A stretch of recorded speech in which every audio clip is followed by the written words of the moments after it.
Cho. It had said that without Shen Cho, what awaited Lo Binghe was loneliness and destruction, a death in which he wished he had never existed at all. The world was changed by you.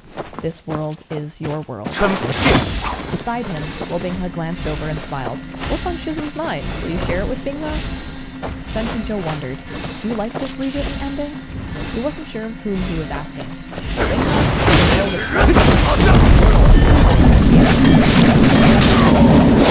A different ending, and now continued on, a gentle and unending story. That is like, that's even better than like happily ever after, right? Right? It's the same principle, but it's like, that's kind of what you want. You want the story to go on forever, but nothing bad to ever happen again. Exactly. That's so beautiful.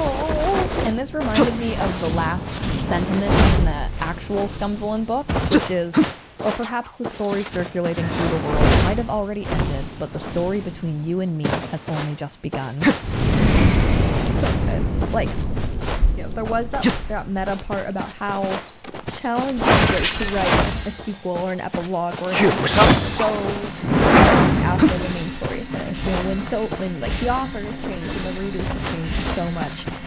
But this truly added so much depth to what was MXPX's like first work, you know? Yeah. And just really brought out all of the most beautiful parts of it, you know?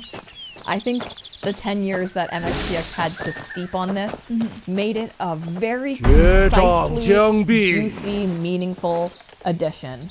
And it's so funny that there were so many little bits that, you know, do exist already in fan fiction. Like, they were scenes that people wanted to see because you could feel that the characters could have gone in those directions, right? So actually getting them from the author herself and all the little extra additions that no one else could have ever thought of is just so incredible. It's better than what anyone could have imagined. Yes. Because, you know, like that kind of level of complexity that she brought. And it's just growing better as a writer over the years.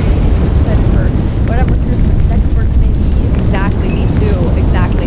The writing in this extra is like gorgeous. And I do want to thank Jin, the translator. I'll have a link to the document below, but Jin's work on this is incredible. It flows like it's a perfectly published book. Yeah. So. Oh my gosh, when you were reading the excerpts, I didn't even have a second thought. It just went so smoothly and beautifully. Oh my goodness. There is an afterword by MXPX. She's not in jail or seclusion. This was from February 2025. Little Grasshopper is finally hopping onto the shelves in its simplified Chinese edition. Since this release coincides with the story's 10th anniversary and the publishers approached the project with such genuine interest, I decided to write a brand new side story to celebrate its reunion with all of you. Honestly, I'm as surprised as anyone. I thought it would be tough to find it right, originally expecting just 3,000 or 4,000 words, but once I started, the story just took off and leaped all the way to 25,000 words. That's the magic of this little grasshopper. It never fails to bring a light heart. It doesn't need chasing. It hops right onto your hand on its own, chirping and bouncing about, bright and full of energy. Yes, even the afterword is just as lively. It amazes me. How can this little one, even after 10 years, still be so vibrant?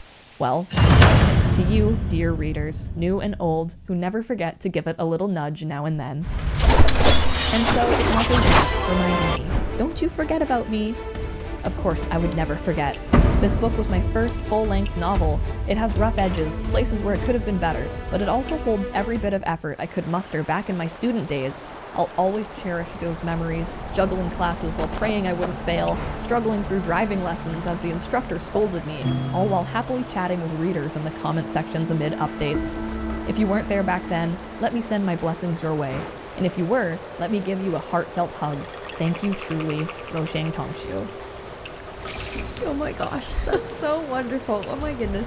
It's so, like, you know, obviously getting this update after so long would be, you know, enough of a message in itself. But it's so nice to hear that she has such, like, a fond, lasting connection to this work. That she does, like, love it as one of her children. She loves, like, the fandom, you know, who has adored it for so long. It's just, that is so, so sweet. That is, like, just a lovely message to receive. Yeah, it really is so good. And reading that, I got very emotional as well.